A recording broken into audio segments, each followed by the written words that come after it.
WhatsApp guys, welcome to my new another fresh video.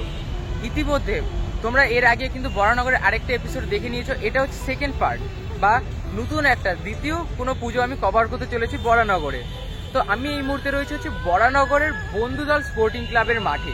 তো এখানে এবারে যে থিম সেটা হচ্ছে মাটির টানে, এবং এদের এবার 63তম বর্ষ। 63তম বর্ষের এদের যে ভাবনা সেটা হচ্ছে মাটির টানে। আমরা কিন্তু এটুকু একটা বেসিক কনসেপ্ট পেয়ে যাচ্ছি মাটির টানে, অর্থাৎ মাটিকে, আমাদের প্রকৃতির যে মাটি বা বলতে পারো ভূমি, যেটার উপর আমি এই মুহূর্তে দাঁড়িয়ে রয়েছি, ঠিক সেটাকেই তারা আমাদের পুজোর মধ্যে কিন্তু এবার উপস্থাপন করতে চলেছে। তো সম্পূর্ণ ইনফরমেশন রয়েছে এই ভিডিওতে, শেষ অবধি দেখতে থাকো। আমি আছি পিয়ুষ দাস আর তোমরা দেখছো বং পিয়ুষ।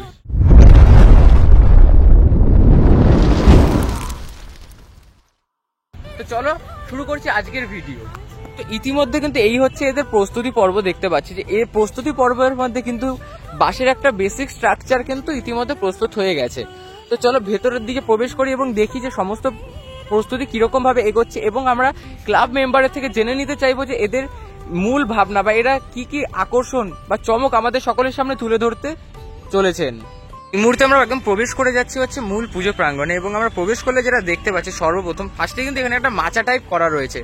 তো এখানে হয়তো কিছু একটা মূর্তি তারা আমাদের সকলের সামনে তুলে ধরতে চলেছেন, এবং সেই সাথে যদি চারিপাশটা ঘুরে দেখাই দেখতে পারো এইখানে কিন্তু একটা পাটাতন টাইপ, অর্থাৎ বলতে পারো এখানে কিন্তু মাচার মতো একটা জিনিস বানানো রয়েছে। দেখতে পাচ্ছ এখানে প্রত্যেকটা কিন্তু একদম শুরু থেকে, এখান থেকে এই যে পোর্শন থেকে এই যে শুরু হলো, এটা কিন্তু পুরোটাই হবে সেম একটা স্টেজের পর কিন্তু একটা স্টেজ করে রেখেছে, মানে একটা ধাপের কিন্তু এভাবে তুলে রেখেছে, যেখানে আর কি তারা নানা রকমের কিন্তু যে কোনো রকমের মূর্তি বা যে তাদের যেটা আর কি তারা আমাদের সকলের সামনে চমক হিসেবে তুলে ধরছেন, সেইটার কিন্তু একটা যে কোনো বলবো যে মানে মূর্তি টাইপ বা বলতে পারো যে কোনো উপস্থাপনা কিন্তু আমাদের সকলের সামনে এখানে রেখে তুলে ধরতে চলেছেন।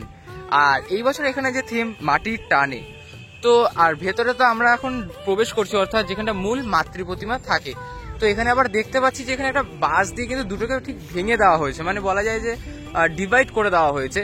এটা হয়তো এমন কোনো একটা প্রচেষ্টা এদের, মানে এখান দিয়ে হয়তো দুটো এক্সিট হতে পারে এগুলো মেবি। তো এটা একটা এক্সিট অ্যান্ড এটা একটা এক্সিট। এই যে সামনে জায়গাটা আমরা দেখতে পাচ্ছি, এটা হচ্ছে মূল মাতৃ প্রতিমা থাকতে চলেছে ঠিক এই পোর্শনটায়। এইখানে কিন্তু দেখতে পাচ্ছ এই হচ্ছে মূল মাতৃ প্রতিমা যেখানটায় থাকবে, বা মূল পুজো মণ্ডপ, একদম এক্সাক্ট পুজো মণ্ডপ হচ্ছে এই জায়গাটা, এবং এইখানটা থাকবে মাতৃ প্রতিমা। সেই সাথে এখানে কিন্তু আমরা মাতৃ প্রতিমা দর্শন করব। আর এখানেও কিন্তু ঠিক বাইরে যেমনটা দেখতে পেলাম সেম অ্যাজ কিন্তু এখানেও একটা মাচা মতো বানানো রয়েছে, এবং ভেতরের যে কারুকার্যটা ঠিক যেভাবে রয়েছে, যদি একটু ভালো করে লক্ষ্য করে তোমাদেরকে দেখাই, এটা কিন্তু ঠিক একটা রাউন্ড শেপে বা বলতে পারো অষ্টভুজ আকৃতির কিন্তু ভেতরটা হতে চলেছে, কারণ এইভাবেই কিন্তু পুরো জায়গাটা প্রস্তুত করা চলছে। আর উপরে এখনো অব্দি বেসিক স্ট্রাকচার একদম প্রাথমিক পর্যায়ের কাজ অবধি কিন্তু হয়েছে। তো চলো এবার একবার সরাসরি জেনে নিই যে ক্লাব কর্তৃপক্ষ কি জানাতে চাইছেন বা কি আমাদের সকলের জন্য বার্তা তুলে ধরতে চাইছেন এই মাটির টানে থিমের মাধ্যমে। পেয়ে গেছি বন্ধুদল স্পোর্টিং ক্লাবের ছোট সদস্য অর্কদীপ ঘোষকে। তো কেমন আছিস ভাই? হ্যালো। তো এবছর তো তোদের যে বন্ধুদল স্পোর্টিং ক্লাবের ভাবনা রয়েছে মাটির টানে, কিভাবে সেটা ফুটে উঠছে? দেখতে যেমন পাচ্ছ এখনো বাঁশের প্রাথমিক যে কাজটা সেটা এখন পর্যন্ত রেডি হয়েছে। তাছাড়াও আমাদের মেদিনীপুর, তারপরে বর্ধমান, বিভিন্ন জায়গায় কাজ হচ্ছে আমাদের। বিভিন্ন মডেল ওয়াইজ কাজ থাকবে অনেকটা বেশি, আগের বারের থেকে অনেক বেশি পরিমাণে মডেলের ব্যবহার থাকবে তার সঙ্গে। এবং মানে যে সকল উপাদান দিয়ে দুর্গা মা গঠিত হয়, যেমন বাঁশ থাকবে, তারপরে মাটির তো ব্যবহার থাকবেই, তার সঙ্গে ধান থাকবে, খড় থাকবে, এগুলো দিয়েই পুরো সামগ্রিকভাবে একটা সুন্দর পরিবেশ গঠিত হবে এই বন্ধুদল স্পোর্টিং। আচ্ছা, এবার মাতৃ প্রতিমার মধ্যে কি চমক থাকতে চলেছে? চমক থাকবে যেমন যেহেতু আমাদের থিমটা মাটির টানে, তাই জন্য তার সঙ্গেই সামঞ্জস্যপূর্ণ করে একটা মানে মেঠো রঙের টাইপের একটা দুর্গা গঠিত হবে, যেটা বার্তা দেবে একটাই, মাটিকে রক্ষা করবে। আচ্ছা, তাই জন্য মানে থিম রয়েছে মাটির টানে, তাই তো? এবং তার সঙ্গে আরেকটা জিনিস আছে, মাটির টানে এরপর ডট ডট, তারপরে এই যে থিমটা আমাদের যে মূল থিম কিন্তু মাটির টানে নয়, এটা আমি আগে প্রথমে বলেছি। মাটির টানে একটা ব্যাকগ্রাউন্ড, তার সামনে একটা জিনিস আছে যেটা আমাদের মূল, সেটা আমরা পরে প্রকাশ করবো ঠিক পুজোর 1 থেকে 1.5 মাস আগে। আচ্ছা, মানে দর্শনার্থীরা 1-1.5 মাস আগে জানতে পারবে কেমন কিভাবে তৈরি হচ্ছে সমস্ত। আলোকসজ্জায় কি চমক থাকতে চলেছে? আলোকসজ্জায় চমক থাকছে যেরকম প্যান্ডেলে সামঞ্জস্যপূর্ণ করে থাকবে। আর শেষমেশ বলবো দর্শনার্থীরা কিভাবে এখানে আসতে চলেছে, আসে কেউ দর্শনার্থীরা আসতে পারবে আমাদের ঘোষপাড়া বাস স্টপে, আমাদের যে কোনো জায়গা থেকে শ্যামবাজার থেকে ধরলে ঘোষপাড়া বাস স্টপে, ব্যারাকপুর থেকে যদি কেউ আসেন ঘোষপাড়া বাস স্টপে আমাদের, বা সিকির মোড় বললেও তো একদম সিকির মোড়ে পরের স্টপেজই ঘোষপাড়া। আর দর্শনার্থীদের উদ্দেশ্যে সর্বশেষ কি বার্তা থাকছে? সর্বশেষ এটাই বার্তা থাকবে, আপনারা উত্তর থেকে দক্ষিণে সর্বত্র ঘুরছেন, কিন্তু বরানগরেও যে বড় পুজো হয় সেটাকে আপনাদের দেখতে আসতে হবে। এবং মাটির টানে একটা এমন বার্তা থাকবে যেটা হয়তো আপনারা আর কোনো কলকাতার দুর্গাপুজোয় দেখতে পাবেন না।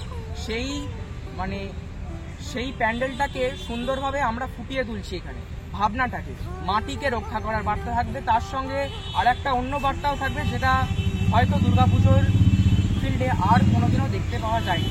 দর্শনার্থীদের আসার জন্য অনুরোধ জানানো হচ্ছে।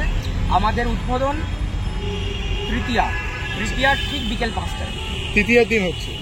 আচ্ছা, আর পুজোতে আমাদের পক্ষ থেকে পুজো অগ্রিম শুভেচ্ছা রইল তোদের। এই হচ্ছে মূল খুঁটি, দেখতে পাচ্ছ খুঁটি পুজো কিন্তু বেশ অনেকদিন আগে হয়ে গেছে, তো মূল যে খুঁটি সেটা কিন্তু এখনো বোঝাই যাচ্ছে যে এটা হচ্ছে মূল খুঁটি। অ্যান্ড এই মূল খুঁটিকে কেন্দ্র করেই কিন্তু পুরো পুজো মণ্ডপটা, অর্থাৎ এদের যে 63তম বর্ষে এদের যে ভাবনা মাটির টানে, সেটা কিন্তু আমাদের সকলের সামনে উপস্থাপন করতে চলেছে বরানগর বন্ধুদল স্পোর্টিং ক্লাব। তো আশা করি ভাইয়ের সাথে কথা বলার পর তোমরা এইটুকু বুঝতে পারলে যে এদের কি মূল ভাবনায় রয়েছে। এবং তারা কিন্তু ভাই বলল কিন্তু যে মাটির টানে, তারপর আবার ডট ডট ডট, মানে মাটির টানে তো শেষ নয়, এরপর আরো কিছু চমক থাকতে চলেছে এই পুজো মণ্ডপে। আর তাহলে কিন্তু আসতেই হবে এই পুজো দর্শন করতে। আর কিভাবে আসতে হবে সমস্ত কিছু কিন্তু ভাই বলে দিল। তো সড়কপথটাই বললো, আর রেলপথটা যদি আমি বলে দিই তাহলে তোমরা দমদম থেকে যদি তুমি ডানকুনির লাইনটা ধরো, অর্থাৎ ওইখান দিয়ে যে শিয়ালদা ডানকুনি সেকশন, সেই লাইনে যে কোনো ট্রেন ধরে চলে আসতে হবে সর্বপ্রথম তোমায় বরানগরে। দমদম থেকে বরানগর মেবি একটাই স্টেশন। তারপর তোমরা ওখান থেকে কিছুটা হয়তো কোনো পাবলিক ট্রান্সপোর্টে করে চলে আসো, অথবা তোমরা যদি চাও তাহলে মেট্রো করেও আসতে পারো একদম কলকাতার শেষ প্রান্ত থেকে, অর্থাৎ যে অবধি আমাদের এখন অবধি মেট্রো তো অনেক দূর চলে গেছে। তো তোমরা যে কোনো জায়গা থেকে মেট্রো করে কিন্তু চলে আসতে পারো এই বরানগর রোডে। আর বরানগর রোড অর্থাৎ মেট্রো স্টেশনে আসার পরেই কিন্তু বেশ কিছুটা হাঁটলে বা তোমরা যে কোনো পাবলিক ট্রান্সপোর্ট করে চলে আসতে পারো এই বরানগর বন্ধুদল স্পোর্টিং ক্লাবের মাঠে। আর এখানে কিন্তু প্রত্যেক বছর একটা মিলন মেলা অনুষ্ঠিত হয়ে থাকে, অর্থাৎ আমরা যখন মাতৃ প্রতিমা দর্শনে আসবো তখন এপাশ দিয়ে আমরা যখন প্রথমে প্রবেশ করবো, প্রবেশ করার পরে কিন্তু ওপাশ থেকে মাতৃ প্রতিমা দর্শনের পর, আর এখানে তো চমক থাকছেই, তারপর মাতৃ প্রতিমা দর্শনের পর ওই পাশ থেকে এক্সিট দিয়ে কিন্তু এই পাশে চলে আসবো। এই পাশে কিন্তু একটা বড় মেলা হয়, আর এখানে নাকি এই মেলাটার নাম নাকি মিলন মেলা নামে সকলের কাছে খুব সুপরিচিত। আর দুর্গাপুজো মানেই মিলন, কারণ আমাদের বাঙালির 12 মাসে 13 পার্বণ এবং বাঙালির সমস্ত কিছুতেই কিন্তু একটা মিলনের অনুষ্ঠান বা মিলনের আনন্দ কিন্তু আমরা খুঁজে পাই। কেননা যে কোনো সময় কিন্তু আমরা একসাথে হতে পারি না, তো এই বেশ কিছু পুজো পার্বণ বা অকেশনালি পারপাসে কিন্তু আমরা সকলে একসাথে কিন্তু একত্রিত হতে পারি, আমাদের বেশ কিছু ভালো ভালো সময় আমরা মুহূর্তের মধ্যে কাটাতে পারি।